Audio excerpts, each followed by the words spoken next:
So we'll start with 1488 and Spur. Obviously, you're in Texas, so you'll need a RAS. As soon as the PM registers for the TAS number, it should pop up here. Here, we typically say, especially for Salad and Go, we kind of swap off between Jeff and Ron Davis, depending on the area. Usually, Jeff is basically Waco and South, and Ron Davis is anywhere like north of Waco or up. That might change in the future, and you might not use either one of these, but for now, that's kind of what we're going with for all the Silent and Go projects. But obviously, this one's been registered. You have a number, and you have who you're submitting to because it's already technically been preliminarily submitted to them, and that's how we get the number. And then once you actually go into the folder, and everything has been submitted for IFP, and you have your ASMEP set, you have your civil set, you can see pretty much all of those in here. So we have more than everything we need in here typically. Typically for a TAS submittal, you'll need both the TAS receipt down here, which is usually in the TAS folder down here. When we get that number, it should be in here. So let me know if it's ever not. All we need though is the TAS receipt, the full civil set, and then the ASMEP set as well. And all you need on top of that for a submittal to Jeff Gutnick, which is his name, is the transmittal form right here. It's basically just saying what's in the packet, who it's going to, who it's coming from, who it's going to, project info, date, and then who it's coming from. And then the proof of submission is that last document you'll need. So as long as you have these 5 documents, you should be good to go. Pretty much the only thing you need to do to prep the entire folder is just pull in that ASMEP, the civil set. The TAS sheet should already be in here. I rename it because I am anal about naming folders and files. And then this needs to be changed. So it's technically right, so I'm just going to change this. So that's already been updated. Typically, you can see this. That's not the right project because I copy and paste all of these over from the last one, and then I just update it because it's the same form. So this one actually comes from the RAS or from TDLR, Texas Department of Licensing and Regulation. They have a bunch of forms on their site, but typically we try to just download it and use this one. A lot of the other ones are for the RAS to use, but this is basically the only form from TDLR that we need to use for our application when we send it in. So you can kind of see here, should all be filled in. It has Taylor's name, his license number, the fact that he's an architect, not anything else over here. The address of our office downtown, Taylor's contact info. And then for the project info, this is basically the only thing that gets updated every go around. We'll update the project name. You make sure that the project tabs number, so that should always be matching the number here. So you see it ends in 3661. That should be the exact same number that comes up here. And then address, city, it's obviously kind of self-explanatory at this point. This is the only confusing part. So the date of construction documents issued. This should match up green here. So that should match up with our IFP date. Basically, whatever, you can check here and put 1023, whatever that is. That's 1020 right now. So it has 1023 here. 1020 was the original date. So I wasn't really sure what to put. So if you're not sure or if there's any dates crossed out, just as a second check, double check and see what our actual ASMEP set that was issued to the city says. So it should be the permit set date right here. So that's why that's 1020 instead of 1023 or something like that. So it might have actually been, made it through on 1023 if it was over the weekend or anything, or if we were missing some documents or had some bounce back questions from Studio E. But whatever it says the permit set date is, goes in this top date construction documents issued box. And then this box, the date the CDs are submitted, not issued, is the day that you're actually filling this form out. And that should be the same as this one, because we should be able to fill the form out and then send it in the same day. And then at the bottom, it should already have Taylor's signature, and then the date should match the CD submitted date. Other than that, that's pretty much it.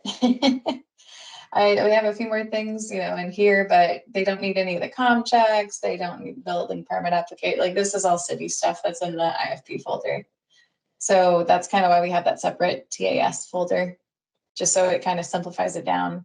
Archive has that transmittal in an Excel form. I just like to PDF it, so I just have an archive folder in there. And then once you're actually finished with all of these, you just copy, and then you're basically going to copy paste into.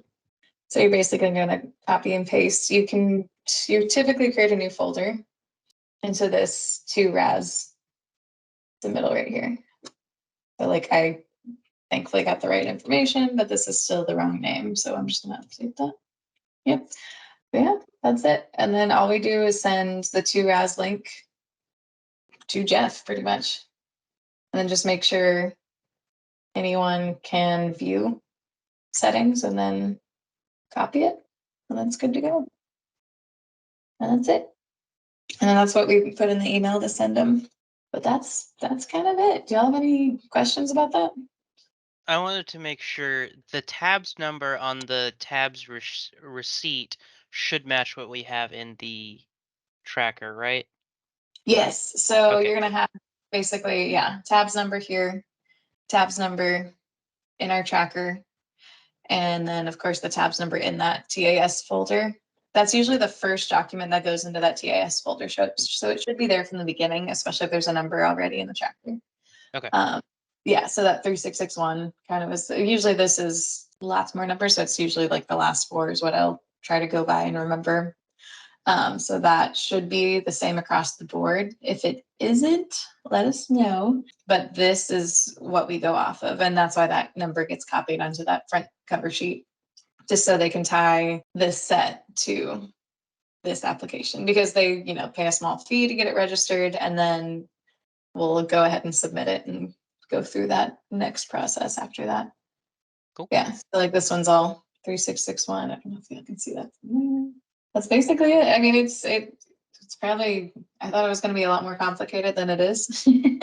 So I was glad that's kind of all you have to do, but they try to make it easy. I know Jeff's really easy to work with. He'll usually confirm really fast, and I'll start CCing y'all on the submittals if you'll prep them, or if you're on the project that they're on. I'll start trying to CC y'all more so you can see it. But yeah. Hey, for that one form that you just had up with the Yes. tabs number, the registration form, whatever, it says on the bottom, it's like, if I saw Joy's email, so is she the one that goes through with getting the task receipt? Yes. So this one is basically, there's a website that we go to that it's just like a smart sheet website that Rogue has set up. And this is where we actually get that number from. So we'll send, so we'll basically enter all of this info. And then at the very end, we have like Matthew's info on here for the owner, address, contact stuff. And then owner designate, like basically like this is just like stuff PMs typically fill out. And then at the very end, okay, so there we go. So basically like filling out this Rogue specific TDLR submittal and registration request, that once we're done with all of this information and fill all of it out, I submit it, and that immediately shoots to Joy. And so she's the one who actually goes onto the TDLR website and registers it and pays the fee and has Joy's info and everything, because she was the one who actually registered it in here. And all of them will be like that. I know Matthew stepped in for her while she's gone and done this as well, but I think it still has all of her info and everything. He's still using that here, just because she has like, I think you have to have like the login and everything. So that's kind of like more on their end, but that's where this task receipt comes from in the beginning. And so at that point, that's when they assign you a number. They say, here, this is your ticket. And then how we kind of prep our documents and everything off of that. The smart sheet one, should we be filling that out? I'll ask Joseph right now. I know it's typically something that just PMs do. There's no secrets about it. Let me see if I can actually find one. I can ask him about that though, because it's the same info every time. basically. So it's like, except for like the V2 Proto, updated it from roughly 300K, which it was already pushing past anyways for each typical build, to about 600K for just the building. Is where we're sitting at right now. And then you select your RAS. So like Jeff Gutnecht is there, Ron Davis is there. But these are kind of the only ones we have that we're using the firm right now too. It would be nice if y'all could kind of start picking this up, but at the same time, like, I don't know if they want a PM to kind of QC this before it goes and gets registered by Joy. Because if she has any questions, she usually comes to me and asks them, but at the same time, like, there's nothing too nuanced about this form.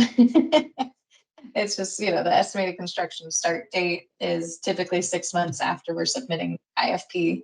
And then 4 months after that is the typical construction end date. So it's like a very rough 10+ month schedule. And then obviously test folder link. You just give them that. County of project. And that's also another reason, if we have the county in the tracker, that's why. So we can track where the heck this actually stands, because a lot of them are very close to the county lines. But county of project type of work is always new construction, especially for Sell and Go. Full set square footage, our 1,000 square feet. Scope of work, we just say new build. And then it's all like Matthew's info. So there's not really anything, again, too nuanced about it. And I'll ask with check with Joe Jeff and see if that's something y'all can start taking on. And because that would, it's just another thing that has to happen that would take paperwork off of our plates. Like, I wasn't sure when this is supposed to get done, or. Yeah. Okay. So this specifically, I think maybe for the time being it is just PMs because it is very time sensitive. So they've actually created an in-house tracking system for when Joy has this created for you. We have 20 business days from when they register you, or when you actually get the registration, to when you actually submit this, the folder that you're sending them. And if it goes over that, you basically get a mark on your license. So that's why, they've said a lot about the TAS numbers and stuff like that. Like, that's a really important date to hit. So in-house, they have a tracking system now. Naomi and Joy kind of track in-house that we're not even exceeding like a full 5 working days. So if I do this a week later, they'll kind of start checking and be like, hey, don't forget this. Has this one been submitted? Like, it needs to be submitted. So that's kind of where these due dates kind of come into play. And obviously if it gets past the 5 days, they'll start like checking it every day just to make sure it's done. And then probably that last week you like get yelled at or something. I don't know. We've never been that late before, but yeah, that's something that they kind of track closely, because it's basically like getting like a warning. If you get like a speeding ticket, and they don't give you the ticket yet, but like if you get enough warnings, like it's gonna look really bad. And the fact that someone's representing the firm with that license doesn't reflect well on the firm as well. So there's a few fines and fees and stuff associated with that, I'm sure, but hopefully we never have to worry about it. But yeah, that's why these are so important. And then obviously, typically, like, I'll wait and do this, or like get Salad and Go sent out after the comm check, but that's kind of rolled into one. So typically whenever we actually get the permit sent out, I will do the registration the day of or the day before. Typically, I'll try to do it day before.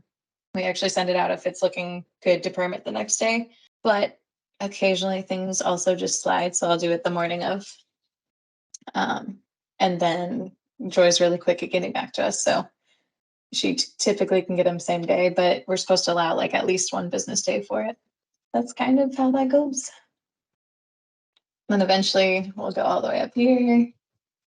And then they order the actual RAS inspection.